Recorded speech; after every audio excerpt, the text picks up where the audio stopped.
Hey, how's it going, everybody? Welcome back to the 21st Talks podcast. My name is Coleman Snell. Welcome to episode 10. Today, me and my co-host Marshall Casebeer are talking to the wonderful Dr. Professor Seth Weinberg from the University of Puget Sound.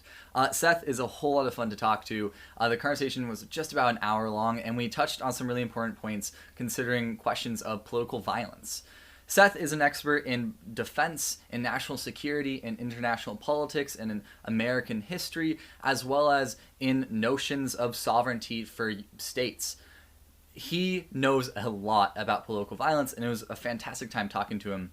Before we jump into the discussion, I need to point out one thing, which is that this is the first of many discussions that we at 21st Talks are going to be having with political experts about political violence. It's a really important political question to get right, whether or not to participate in political violence, whether or not to shun it, how to respond to it, what it means to humans, to us in the 21st century, and whether or not it has a place in the politics that are going to guide us to the best place at the end of this century. We have a whole lot of challenges that we're facing this century as a species and as societies, and we really need to get the question of political violence right before shit starts to hit the fan with all of those. So please buckle in. It's a really fun discussion, and without any further ado, thank you guys very much for listening, and here's episode 10 of the 21st Talks podcast with me, Coleman Snell, and my wonderful co-host, Marshall Casebeer, for this episode. I will see you guys next week. What are the forces, challenges, and ideas that define the 21st century? Conversations to understand the greatest figures and stories of today to create a better tomorrow.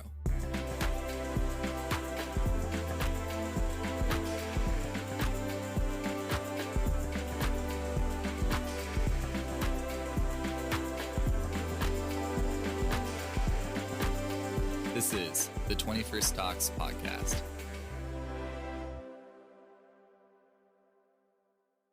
Heck yeah. Okay, sweet.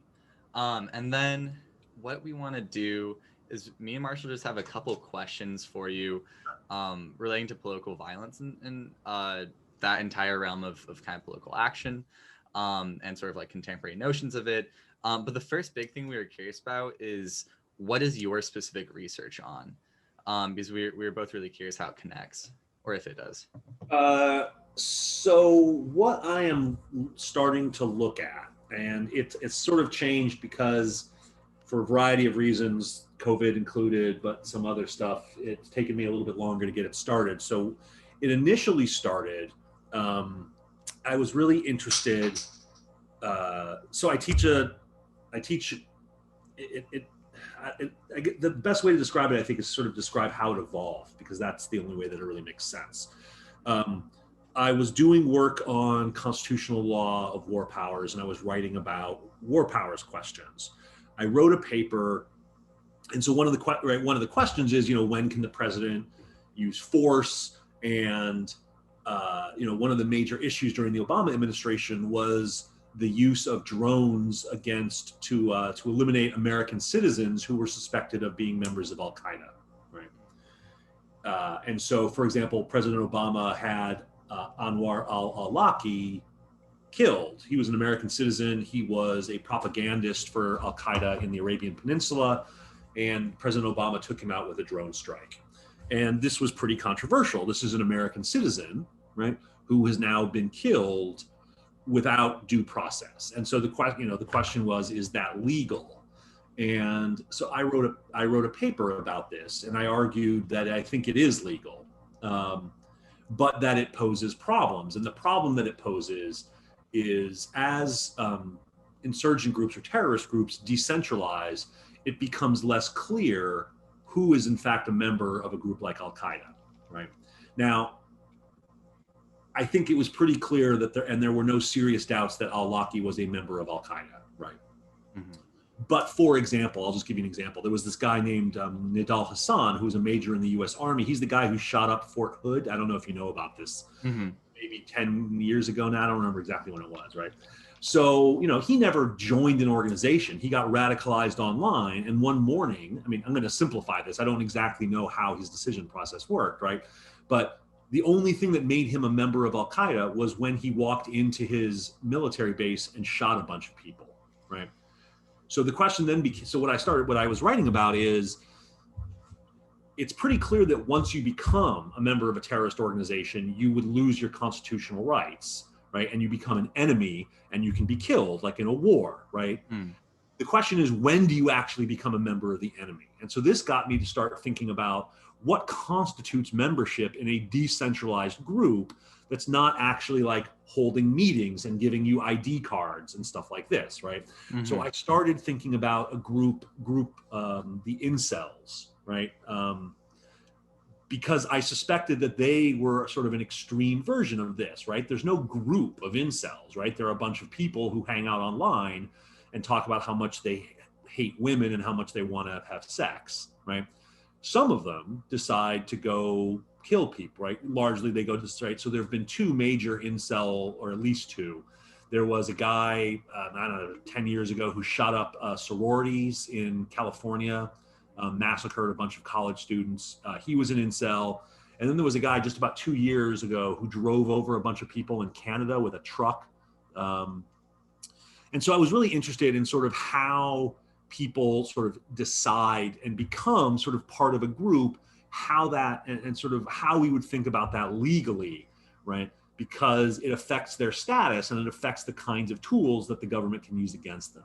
That led me to start thinking about sort of broader questions of white supremacist, white nationalist violence, because I think they are using similar models, right? So what they're doing is pushing ideology out on the internet, and people sort of become self-radicalized, right? So people refer to this as the lone wolf phenomenon, but that's actually a bad way to think about it, because they're not entirely lone wolves, right? They are sort of connected to this broader network because they are online, they're in chat rooms, they're reading manifestos, right? They're reading. And so, one of the things you'll notice is that when these people commit murders, like the guy who shot up the Christchurch Mosque, right? He had read the manifesto of Dylan Roof, the guy who shot up the Charleston church, right? So they're reading each other's stuff. They're becoming radicalized in similar ways. And so what I'm interested in is, how does this actually work, right? How do people basically who are swimming in this sea of shit, right? Who are conspiracy theories, radical white supremacist ideologies, sort of how do we think about what it means for them to become terrorists or insurgents, right? Is it only the moment that they commit acts of violence, stuff that, so that's sort of what I'm thinking about. And so, so I'm doing research into how do ideologies, sort of like religion as an analogy, but religion, conspiratorial belief, how do these things actually motivate people to violence? Because what we need to think about is sort of what's the moment, right? I mean, at some point, in theory, you go from being a sort of a private citizen, and that's not the right word. You go from being a normal person to being a violent insurgent, right? Exactly. And that's an important line. And if it's only, right, so in the Nidal Hassan example, if it's only the moment at which you're actually shooting people, then there's not much you can do. And that might be the answer. The answer might just be that given our constitutional protections, right, there's really nothing you can do because someone is out there reading stuff on the line and you can't do anything about it until they actually commit an act of violence, right? But it's also possible that it allows you to rethink what is going on the internet in ways, and to think about, sort of racketeering and conspiracy theory. I mean, I don't know that side of the law, but so that's sort of what I'm thinking about, and that's where I'm thinking about going. Oh, there's so many directions we can go with that. Do you have any questions, Marshall, that are standing out right now? Yeah, I do have a couple. So I'm part of what I am thinking about when I'm looking at this, like this political violence work that we're trying to do, is like the discrepancy between ideological commitments and violent actions. And I'm kind of wondering how you see, like, because it sounds to me like the kind of like groups or individuals you're working with and like radicalization, there isn't that kind of discrepancy. It's kind of like violence guided by ideological commitments. And I guess I'm wondering, like, is that a distinction that is important to identifying someone as a terrorist or like a radical, or is like... What do you mean by discrepancy? What are you thinking about there? So, I mean, we had an experience in which we were at an event where I read a pamphlet that was handed out by the Sprout Anarchist Collective. It was like essentially a description of like anarchist philosophy and like praxis, and in it talked about like the cognizant, conscious use of violence to accomplish ends. And then 20 minutes later, they were trying to break a, like a Honda Civic's windshield with a crowbar. And like that discrepancy between like the ideological commitment to use violence for a concrete defined end, and then the use of violence for what I can discern no other reason than for the joy of violence. Okay. Like that discrepancy right there. So in your assessment, the attempt to break the car's window did not meet with the sort of the ideological purpose that they had described in their pamphlet. Is that what you're arguing?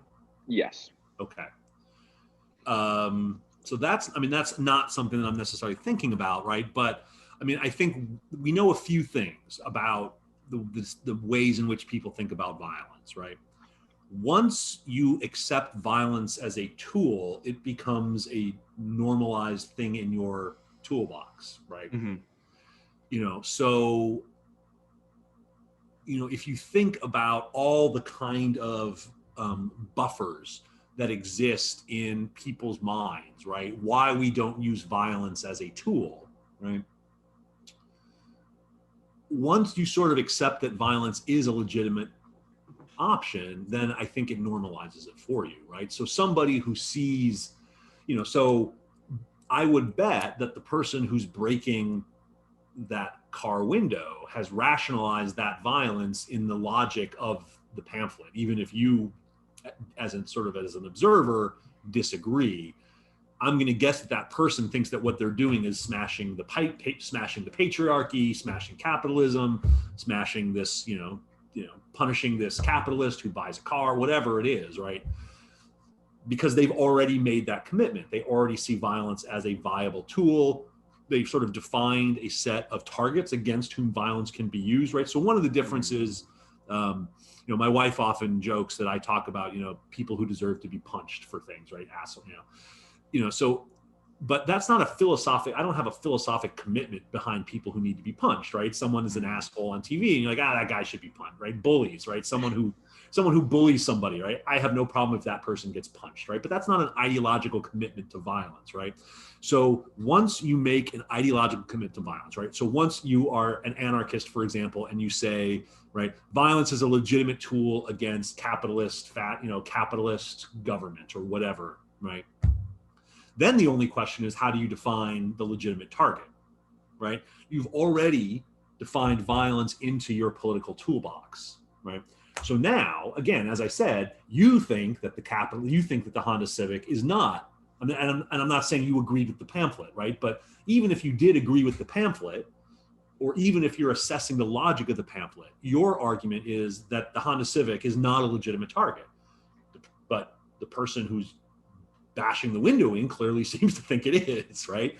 So again, sort of once you develop an ideological commitment to violence, and then you can see this with Al Qaeda, right? So you sort of look the ways in which so there was a very famous interview with Osama bin Laden after September 11th, in which someone asked him, what about all the Muslims you killed, right? There were, I don't remember the number, but there were a lot of Muslims, right? And, he basically said, well, they're living in the West, so they're legitimate targets, right?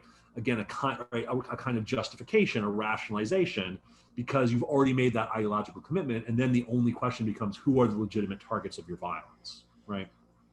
And then as human beings, we're very, very good at just rationalizing action that's actually predicated on emotion, right? Yeah, we can and because of that, anything we want. Yeah. Which is, I think, one of the reasons why, because there's so many directions we can take, and some of the other questions we have are about how political violence has, like, how the shape it takes now is distinctly different than the shape it's taken historically, and what that means for sort of adherence to sort of violent ideologies. But before getting to those, I think the question of a legitimate target is just an expression of rationalization within groups of people, where it's like, it's one of the most likely responses to someone smashing a window is someone else going, oh, that person seems like they're hurting, or like, oh, that person seems really satisfied with the system. They feel beaten down, and that's how they're sort of finding a voice, is through these like expressions of property damage, right? Right.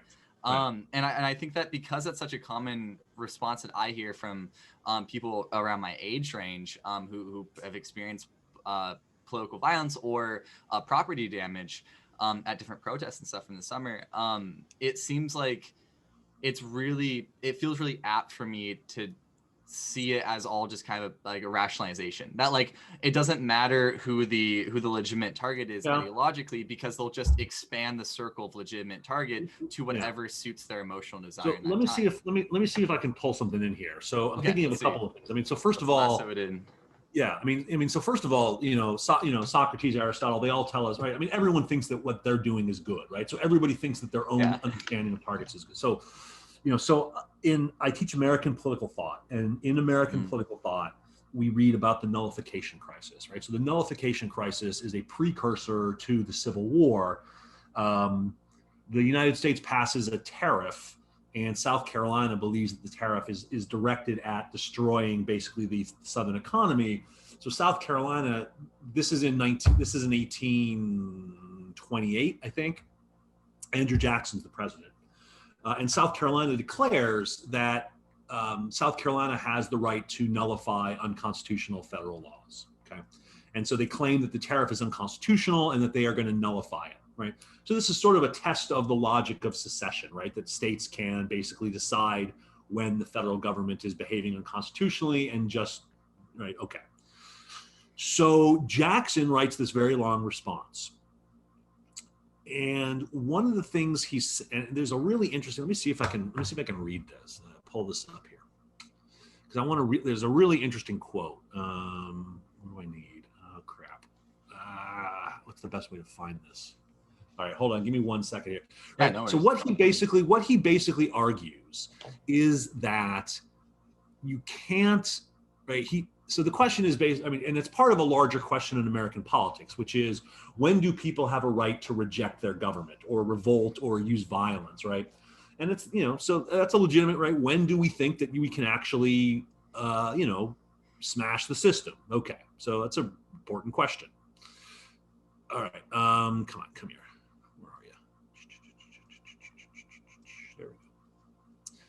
Okay, and so what he says is, he basically argues that the right to revolution is really complicated, because there clearly is a right to revolution, but it can't be, well, all right, it'll just be easier if I just find this quote here, if I find this stuff. Right to revolution, that's an interesting idea. So what he says is that basically the problem with what South Carolina is doing is that if you, and this comes out of Hobbes too, right? If you choose to revolt, the government is going to kill you, right? Or the government is going to try to kill you, because the government has the right to hold itself together, right? So you can't talk about a right to revolt. You have the ability to revolt. And if you do it, you have to accept the consequences, that there is a good likelihood that you are going to be killed, right? Because the government is going to use force against you. And so the problem is that people who talk about a right to revolt are improperly lowering the bar and making people think that it's too easy to revolt, and therefore they don't actually understand the consequences of what's going to happen to them when they do this, right? That's such an interesting idea. All right, so I don't have my marked up copy here. Let's see if I'm gonna have to find this.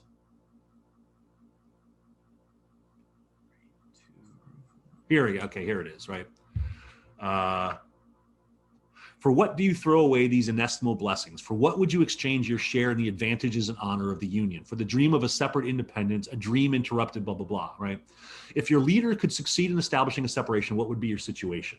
Okay, now, the laws, right? But the dictates of a high duty oblige me solemnly to announce that you cannot succeed. The laws of the United States must be executed. I have no discretionary power on this subject. My duty is emphatically pronounced in the Constitution. Those who told you that you might peaceably prevent their execution deceived you. They could not have been deceived themselves. They know that a forcible opposition could alone prevent the execution of the laws, and they know that some such opposition must be repelled. Their object is disunion, but be not deceived by names. Disunion by armed forces, treason. Are you really ready to incur its guilt? If you are, on the head of the instigators of the act be the dreadful consequences. On their heads be the dishonor, but on yours may the punishment fall. On your unhappy state will inevitably fail all the evils of the conflict you force upon the government of your country. It cannot exceed to the mad project of disunion, of which you will be its first victims. And so what he's saying is, if you want to use violence against the state, right, you have to do so full knowing, right? Do not pretend that you have a right to do this. Do not pretend that it's going to be fine, right? If you do this, know that the state is going to come after you and destroy, right? And that's, of course, exactly what happens in the Civil War, right? The South says, well, we can just leave. And the North says, no, you can't. And we're going to kill you. And we're not going to allow you to do this, right? So, and this connects to my point about Socrates and Aristotle, right? The reason we don't let people make their own decisions about the enforcement of the law is because people, of course, can't make judgments in their own cases, right? And this is what Locke tells us gets us out of the state of nature, right? We love ourselves. We think that we're right. And so we can't be the judges in our own case, right? So the guy who's smashing the window of the Honda is being a judge in his own case, right? He is deciding now everybody has the ability to do that, right? Anybody at any point can say, hey, I'm going to do whatever I want to. But when you do that, right? When you do that, you are now basically asking the state to destroy you, because you are moving yourself outside of the contract, outside of the social compact, right? And so I think, and so what Jackson is saying is that you can't just sort of hand out pamphlets saying, hey, go smash the capitalist system. Because if you do that, the cops are going to show up and smash you, right? Now, I mean, this is not in the context, I'm not raising this in the context of whether or not the response to Black Lives Matter or the storming of the Capitol was legitimate, right? Yeah. Jackson's point is, though, that when you ask people to use violence, right? If you ask people to use violence, you are asking them to betray the contract that they have with their government. And there is only one possible response from the government when you do that, which is violence. And so you can't just say things like trust your own conscience and do whatever you want and smash the capitalism. And because when you do that, what Jackson is concerned about is that when you do that, you're making it seem like you just have a right to do whatever you want, that you have the right to judge things, and that you can just make those assessments. And there's somewhere else where he talks about that too. Here it is. Okay.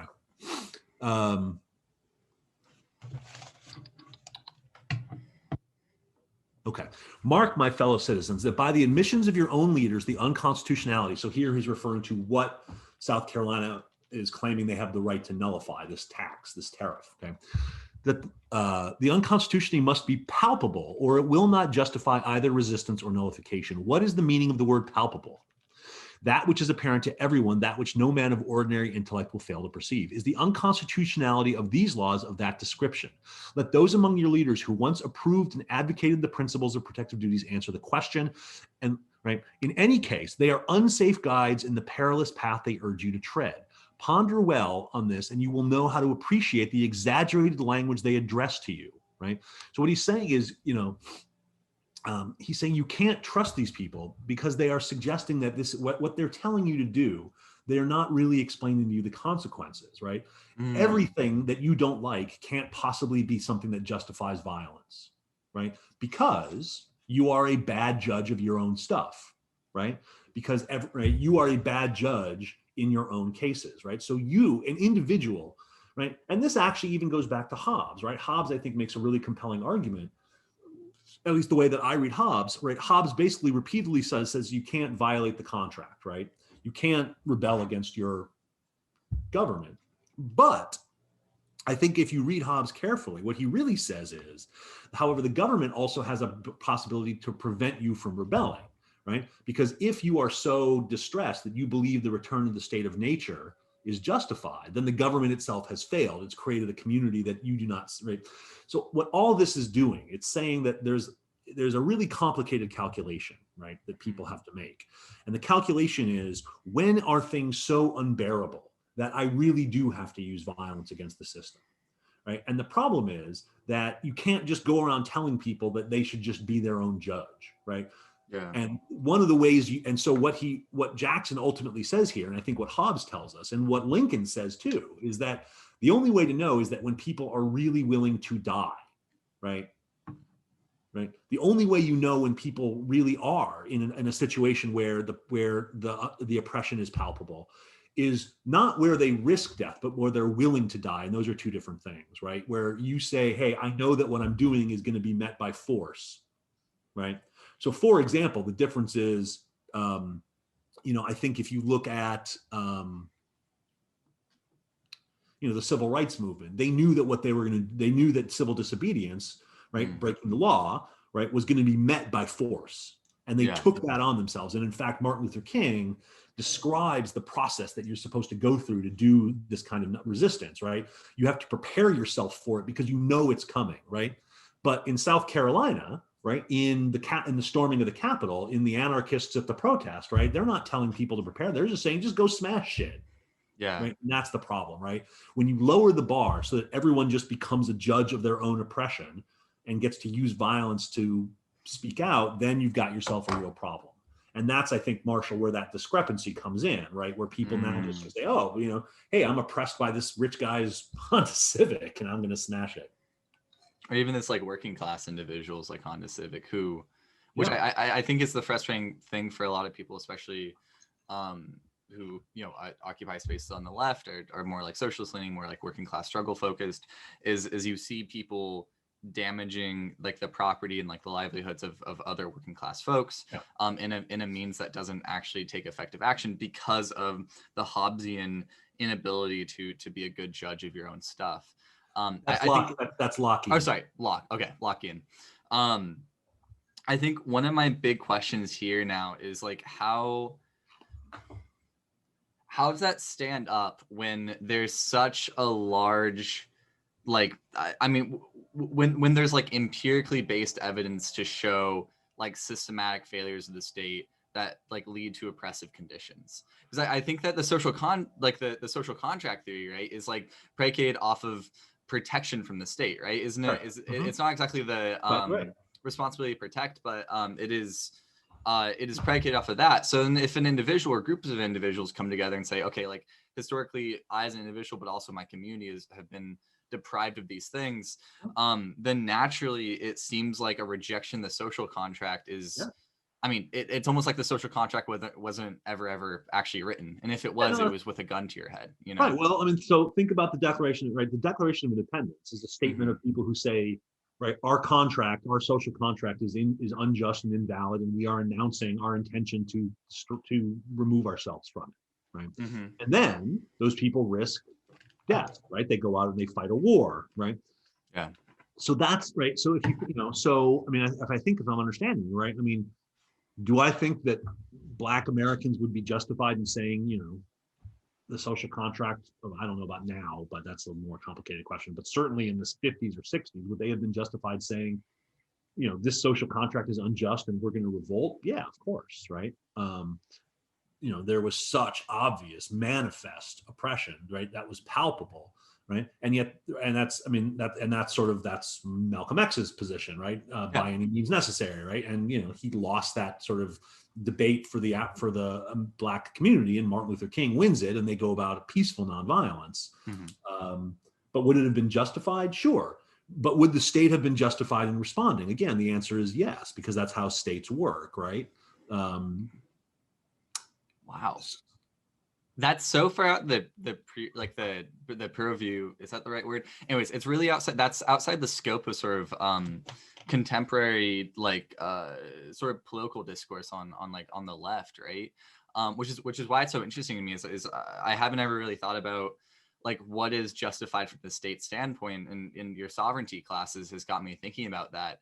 And I think that like there's still kind of like a human element here that I kind of feel like I don't know. I believe in MLK's like idea that like what is it, like riots are the voice of the unheard or something to that effect, right? Yep. And I definitely think that like a question I have for you that's a bit tangential is when we go to define violence, are we defining violence on the basis of just violence against another body or another individual, or are we also counting property damage? Because I think that that's a really big difference here is how we treat property damage versus like violence against like individuals and stuff, and like threats of death and that sort of stuff and assaults, because I think that's an incredibly important distinction to take there. Yeah. So I'd be interested to hear both of you guys' thoughts on where that line is for you, because I keep using the terms interchangeably and then not interchangeably, and I really need to define my terms here. Yeah. I mean, that's something that I haven't really sort of thought about systematically. I mean, my gut is that of course there's a difference, and there is a difference between violence that is aimed at property and violence that is aimed at individuals. But sure. I haven't thought about that in any kind of systematic way. Marshall, do you have any nice distinction there that you've kind of delineated? Okay. No, it is kind of killing me. Seth, I do have another question. So I recently read a piece that Professor Kessel pointed me in the direction of about a colleague of hers is working on a just riot theory project, which is crazy interesting. But she pointed me in the direction that was just kind of like this normative defense of rioting, and it's like for primarily its efficacy. But I'm interested because like the kind of justified response you're talking about on behalf of the government, we don't see that as much. Let me just clarify. I mean, justified in the sense that a state has the right to defend itself, not morally justified, right? The state, right. The state can still the state's sort of legally justified response can still be morally, abhorrent. Yeah, right? Yeah. So this is political, not moral. Right. Yeah. Well, I guess we have become like sometimes it occurs where the kind of justification that like a state can legally defend itself, it doesn't. And I'm curious as to if that's like. Say that again, Marshall. Sometimes the state doesn't. Sometimes the state doesn't like act with all of its tools in order to suppress like. And I'm wondering if like you think that's primarily like a political calculus, if that is like why does that happen and what is its effect when it does? So that's really interesting, right? It's a really interesting phenomenon that you can think about in the context of the end of the Cold War, right? When the end of the Cold War is happening, right? When pro-democracy, anti-communist movements are emerging in Poland and Romania and the Czechoslovakia and those places, right? The question was always going to be, well, how is the state going to respond? Is the state just going to come and smash these people like it has done in the past, right? Where you send in the troops and you just beat everyone down, right? Like Tiananmen Square, right? In 19, right? Where China just said, we're just going to slaughter everybody, okay? That's not what happens in 1989, right? All those East European regimes, they don't use violence, right? Well, okay, so why not? This isn't something that I study. I've read about it, but I wouldn't say I study it, right? But the basic argument seems to be this, right? The people who are going to do the smashing are still people, right? They have wives and husbands and children, and they have friends, and they have to believe that what they're doing is right, and they have to be willing to live with what they've done. And they have to be willing, to look at their neighbors and all these sorts of things, right? And so partly this depends on the ability of the regime to convince the security forces that what they're doing is legitimate, right? And is in the interest not just of the state, but of the nation, right? Of the political body, right? And so there are different kinds of cases, right? There are some times where the government basically just says, well, there's no way we're going to do this, right? Or the amount of force that it's going to take is going to be so high that we can't possibly, that our soldiers won't do it, or, we can't survive or whatever. And so they don't do it. And then so there are moments at which, and that's sort of the logic, that's at least when riots get to that or protests get to that level, that's sort of the logic, right? Is they are So crap. All right, let me. This is such a simple drawing. It's sort of ridiculous to open up my whiteboard for this, but it's a useful way to think about things. For sure. I'm always excited when he gets the whiteboard out, because like having a visual diagram helps so much. This is, like I said, this is going to be really simple, but okay. So all regimes, right, operate on a continuum of let's say legitimacy is here and coercion is here, right? All regimes are somewhere on this continuum, right? All regimes operate with a mix of legitimacy and coercion, right? So most of us, right, we accept that the laws that which we operate under are legitimate, but we also know, right, so, a liberal democracy is going to be somewhere, and, this is not to scale or official or anything, right? Liberal democracies are going to be somewhere at this end of the scale, right? We basically accept that our government is legitimate, that the laws that we follow are legitimate, but we also know that there's coercion out there and that it's going to fall on our heads if we break the law, right? North Korea is down here, right? China is probably somewhere here, right? All regimes are a mix of legitimacy and coercion. What large-scale protests or riots do is they force a state to go this way, right? The state is going to increasingly have to rely on coercion in order to hold itself together. For every state, there is some sort of threshold at which it cannot use that much coercion, right? Or which it decides that it is not willing to use that much coercion, right? So and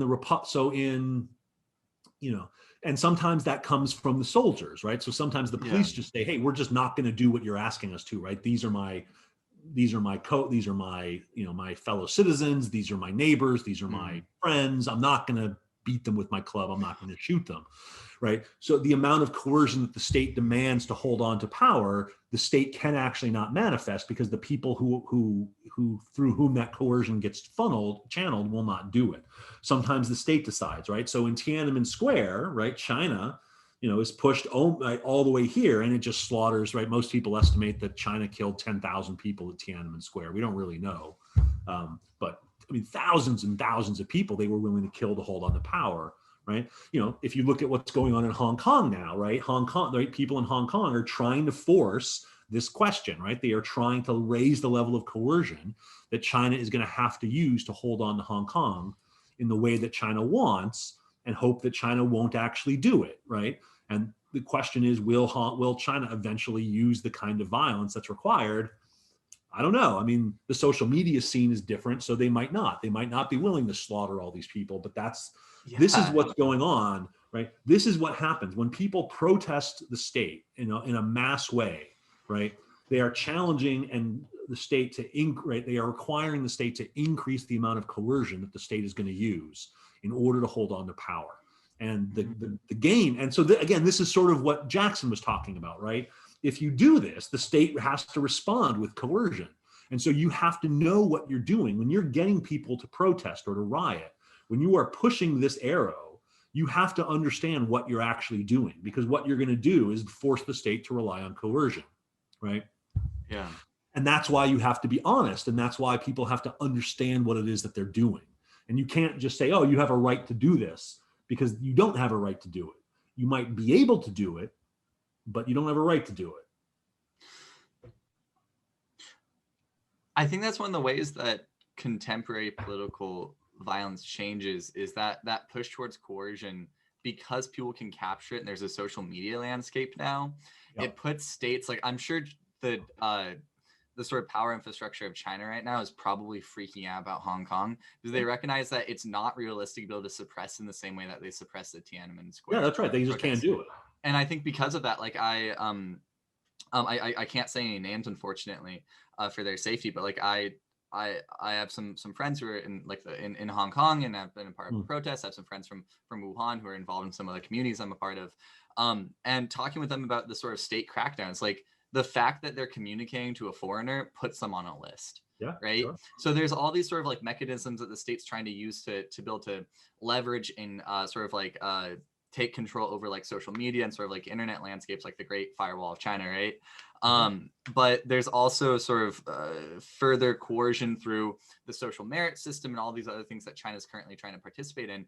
And it seems like it's all just sort of a 21st, like it's a balance, right? You have like the benefits that cause states to not be able to be as coercive openly, right? But then there's also an entirely different sort of technological form of coercion that's now actually possible and viable. I think one of the big questions that I have going forward politically is like, how are those going to hash out? Will the force of social media and the entire world be able to see what a state does? Will that outweigh the incentive that states have to be incredibly manipulative and coercive using technology? Yeah, I'm sure there are people who are studying that. Oh, I'm sure. Yeah, I think that's a super interesting political discussion that I'll have on at some point, I'm sure. But yeah, Marshall, were you going to say something? I mean, just for my own sake. So the efficacy of political violence is essentially a function of like the scale of resistance and the degree of coercion the state is willing to use or capable of using. Yeah. Okay. I mean, willing in the sense that and the only reason I make the distinction is because there are times where the state is willing, but the police officers are not. So it depends. Like, does that mean the state's not willing or not capable? But you could define that either way. But there are times where the state calls on its police or its soldiers to use coercion, and they will not. Yeah. So, but yes, I think that's kind of the argument I'm making here. When you're talking about large scale, anti-systemic political violence or protest, yes, this is what you are doing, right? Yeah, no, there's other kinds of protests, right? So peaceful protest is designed to call in to question the legitimacy, right? So if what you're, but even what Martin Luther King was doing, right? One of the things that he knew he was going to do, right, was force the state to increase coercion, right? And what that does, right? What that did is it forced white Americans to say, it's one thing to sort of believe that separate but equal is, fine. It's another thing to actually see someone get beaten for sitting at a lunch counter, right? Yeah. And that was on TV too. I mean, it wasn't social media the way it is here, right? But that was on TV, and people getting attacked by dogs, and that forced white Americans to see, to sort of expose the hypocrisy, right? I mean, what are these people getting beaten for sitting on a bus? And it's not that people didn't know the consequences of separate but equal, right? But to raise the level of coercion and what you see is that people are being punished and beaten for these things. That's exactly what it does, right? So when you're protesting at that level, I think this is a nice model way to think about what you're trying to do. Which in that case would be the effectiveness of peaceful protests is it wins the hearts and minds like war, right? And then on top of that, it also highlights the contradictions, which is going to be present, not only any form of like human sort of like ideation or sort of ideological structures, but also especially political structures. Right. So it highlights the sort of ethical and humanitarian concerns while not exacerbating the state's coercion so far that it essentially collapses. So I think that's one of the concerns of like existential risk right now is like, we're starting to enter a phase now where there's a lot of interesting and quite terrifying research papers by people like Nick Bostrom and other thinkers in the field that talk about this idea of the democratization of destruction, right? And a lot of times when we talk about these sort of like not so lone wolf terrorists, right? Or political actors, we're talking about people who can take out like 10, 20 and upwards of like maybe 100 people at particularly incredibly tragic events. But we're starting to move to a point where technologically, given some level of expertise in the next 15 to 20 years, it won't be unreasonable for someone to be able to genetically modify a current strain of a virus and just be able to expose it to people, right? So there's going to be this massive increase in an individual's ability to cause widespread havoc. Imagine, a good example is imagine if nuclear weapons, you can make one by putting some sand, some metal, and some glass into a microwave. Imagine if it was that easy to make a nuclear weapon, where we're entering a phase where our luck is about to run out on how easy it is to cause widespread destruction. So I think my question is will the states have to preemptively become more coercive to be able to stop events like that from happening, which could, like, one or two of these not so lone wolf attacks could be incredibly destructive if the bioterrorism threat, and I think that's like, it's a matter of time until a state has to deal with that. And something that I haven't really seen the Defense Department really like try to tackle. Oh, I assure you that they are. I mean, I was peripherally involved with work on that way back a long time ago before I became a professor. When I was doing wargaming, and they were thinking about. So they are thinking about stuff like that. Okay. I mean, the one thing I will say is that, yes, technology is progressing, but things tend to never be quite as bad as the worst case scenarios assume they're going to be. Now that doesn't mean genetic modification has been around for a while. It is. How long ago was this? I know a long time. There was a big controversy because somebody basically discovered how to manipulate mouse pox to make it. And there was a big question as to whether or not this research should be published, because it had to do with also vaccines against AIDS and smallpox and stuff like that. For sure. And there was the Defense Department didn't want it to be published because they thought it would do exactly what you're doing, make it too easy for someone to learn how to manipulate a virus. It is a real possibility. But yeah, they are thinking about it, but that doesn't mean that they're going to do it right. Yeah. Getting anywhere near close to getting it right, because I mean it's the same issue with like the dirty bomb question, right? Is like, we know that there's a certain amount of nuclear material that's missing due to the collapse of the USSR, and other sort of like mishandling of nuclear material historically, and we don't have it all accounted for, right? Yeah. And like stuff like that, where it creates conditions where a potential like dirty bomb being released in a city center, and events like that, I'm sure it's on the purview of the Defense Department, other sort of like bodies that have to ask about these things. But I just think that it's really important when it comes to this question of coercion, because it's the upper limit of potential political violence, right?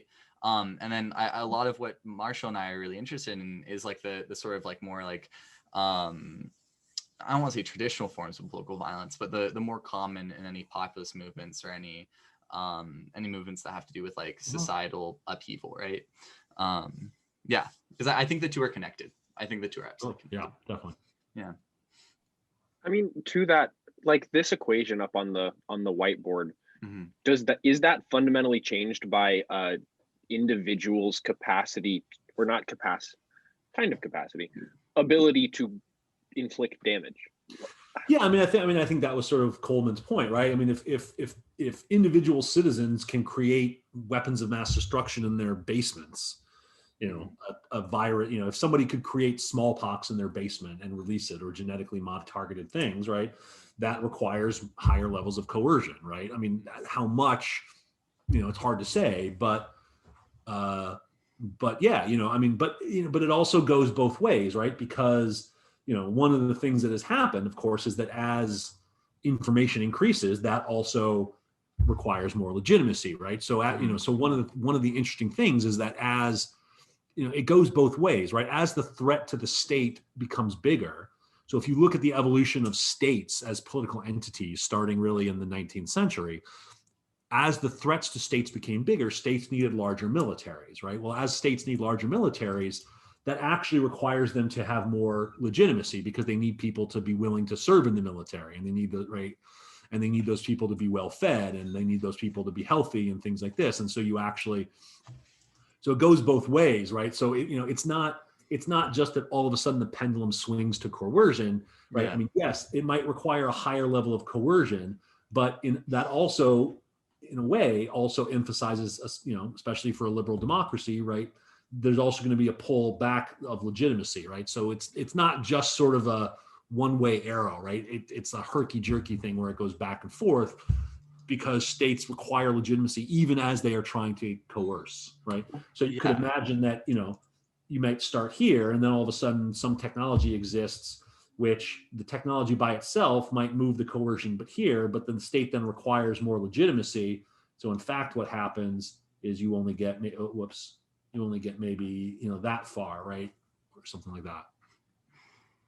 And I mean, this also contributes to questions of social cohesion and sort of like cultural standards. And I think it's a little bit, I think American unrest from just a cultural standpoint is really, really understandable, taking that we're a country founded in the idea of just like revolution and like rejection of like power hierarchies. Of course, you're going to have cultural tendencies that are carried on from that lineage of rebellion. That's going to cause individuals and communities of individuals to reject structures of power, right? Which, I mean, we saw with like situations like Waco, and the individuals, and I think was it like 2014 who took over the spot in like Oregon. And so like these sort of acts of sort of political rebellion, right, I think are deeply American culturally. So it makes sense that like there's going to be this, it makes sense that the social cohesion question, at least within the American context, is not answered as sufficiently to allow for, I don't even know if it's a more subtle form of coercion. Like, I don't know if social cohesion that's supported by the state's like a subtle form of coercion. But it definitely, it feeds to legitimacy, if anything. Yeah. And I think because of that, like, I think it's something that the American political culture is going to have to reconcile soon, is how do we increase the idea of social cohesion, which is the issue bipartisanship. Yeah, well, that's Plato's concern back with with the cave and the noble lie, right? Is how do you make people love the state, because they have to love the state.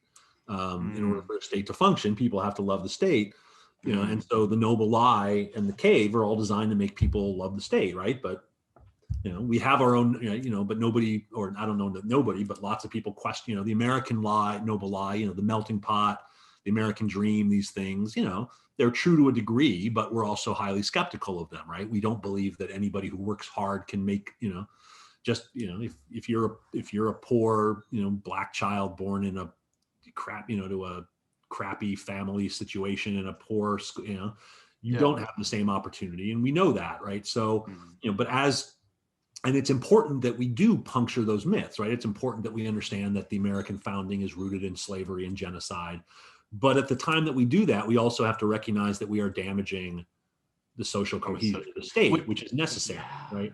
And so that's a really, and I always make, it, by no means am I saying that we shouldn't, acknowledge what was done to Native Americans, or we shouldn't acknowledge slavery, right? We have to do those things. But doing those things has a cost. Right. And one of the things that has done is has punctured social cohesiveness. Right now, that social cohesiveness was in fact based on lies and white supremacy and all that stuff. So again, I'm not saying, right, but social cohesion is important. Right? And so if you're going to get rid of a crappy version of social cohesion, what are you going to replace it with? And right? I think that there's absolutely like it's a baby in the bathwater situation, right? Where we have to be able to understand the aspects and sort of like what conditions led to the need for that noble lie, which was based in disgusting ideologies, and sort of like systems of white supremacy. For Plato, it's that all societies require people to look beyond themselves. Yeah. The only way you get people to look beyond themselves is to lie to them about things, right? Because otherwise we're just selfish, right? We are selfish beings and we care about ourselves. And so remember, have you read The Republic, Coleman? Yeah, Marshall, have you read The Republic? Right? Bits and pieces, but so remember, the noble lie has two parts. First, you tell people that they're born out of the ground, that they're born out of the earth, right? That the place they live is literally their mother, and you do that for two reasons. One, because it makes everybody your family, and we always love our family more than we love other people, right?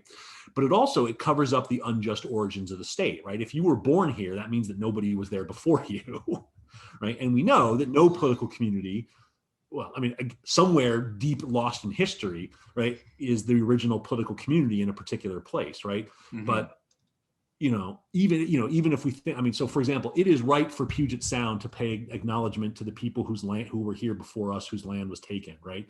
But those weren't the first people who were here, and they probably slaughtered the group of people who were there before they were, because that's what people do, right?